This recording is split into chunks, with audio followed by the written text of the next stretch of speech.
Hi மக்களே, இங்கே பாருங்கள் ட்ராகன் ஃப்ரூட் நாங்கள் எங்கள் மாடியில் வளர்த்தோம். எப்படி சின்ன சின்ன டப்பாவில் போட்டு வளர்த்தோம் பாருங்கள். நல்லா சூப்பராக வந்துருக்கு இது. இங்கே பாருங்கள் எவ்வளோ பூ எவ்வளோ பழம் இருக்குது பாருங்கள் இதில். பாருங்கள் எல்லாமே ரெண்டு ரெண்டாக வந்திருக்கு. இது பார்க்கவே ரொம்ப அழகாக இருக்குங்க காலையில் வந்து. அதுக்காகவே நாங்கள் டெய்லி மாடிக்கு வந்துடுவோம். இங்கே பாருங்கள் பழம் பூ இது வந்து பார்த்தீங்கன்னா கிட்டத்தட்ட நாங்கள் ஒரு 2 வருஷமாக வளர்த்தோம். ஆனால் வந்து இது நீங்கள் காயில் வந்து இந்த மாதிரி காய்ப்பு வந்ததுக்கப்புறமே வெட்டி வச்சிங்கன்னா உங்களுக்கு உடனே பூ காய் வந்துருது. இது அவங்க எப்படி கொடுத்தாங்கன்னு தெரியல. எங்களுக்கு 2 வருஷமாக இப்போ தான் பூ வந்துருக்குது. இதை பார்க்கறதுக்குள்ள அந்த பூ எங்களுக்கு வருமா வராதா ஒரு நாள் பார்த்து வேஸ்ட்டாக போயிருமா ரொம்ப பயந்துட்டோங்க. இதில் ஃபங்கஸ் வேறு வந்துருந்துச்சு. ஆனால் இதெல்லாம் பரவாயில்ல சரியாயிடுச்சு. இது வந்து ரொம்ப வெயிலும் படக்கூடாது, ரொம்ப மழையும் இருக்கக்கூடாது, தண்ணி ரொம்ப தேங்கக்கூடாது, தண்ணி அவ்வளோ தேவையில்லை.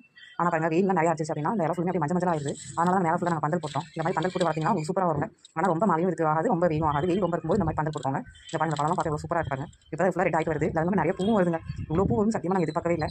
இதை எங்களுக்கு பார்க்க அவ்வளோ இதாக இருக்கும். இதில் வந்து நிறைய ஃபங்கஸ் இந்த மாதிரிலாம் வருதுங்க. ஆனால் அதே நல்லா சரியாயிருது. இது ஒன்றும் பிரச்சனை இல்லை. ஃபங்கஸ்லேருந்து பூ தலையும் வருது. இது ஒவ்வொரு இலையிலேருந்துமே ஒரு 2 பூ வந்துருதுங்க. 2 பூ நல்லா சூப்பராக வருது, நல்லா பெருசாக வருது. பூ பார்க்க அவ்வளோ அழகாக இருக்குங்க. பாருங்க இந்த பார்த்தா இது நல்லா இருக்கா, இது கொஞ்சம் குட்டியாக இருக்குது. இதில் நான் இதை பறிக்கிறதுக்குள்ள பாடுபடுவேங்க. எப்போ டெய்லியும் ஒரு பணமாவது வந்து நானும் பறிக்க முள்ளு இந்த கையில் குத்தி வலி எடுத்துங்க. இன்னைக்கு எப்படியாவது முள்ளு படாமல் அந்த பழத்தை நான் பறிச்சணும்னு ட்ரை பண்ணேன். எப்படியோ அப்படி இப்படின்னு பறிச்சு கீழே இருந்து விற்று கொஞ்சம் முள்ளு படாமல் இன்னைக்கு இந்த பழத்தை நான் பறிச்சேங்க. இதை எடுக்கிறதுக்குள்ள அப்பான்னு ஆயிடுச்சு. எவ்வளோ அழகாக இருப்பாங்க. ஆனால் இது கொஞ்சம் சின்ன பழம் தான். ஆனால் இன்னும் மற்ற பழம் கொஞ்சம் பெருசாக இருந்துச்சு. இது கொஞ்சம் சின்னதாக தான் இருக்குது. எனக்கு இதுக்கு முன்னாடி வீடியோ பார்த்தீங்கன்னா நான் இந்த மாதிரி போட்டிருந்தேன். சூப்பர் நல்ல வியூஸ் போச்சுங்க. இதோட கலர் பார்த்தீங்கன்னா டார்க் வயலட் கலர்.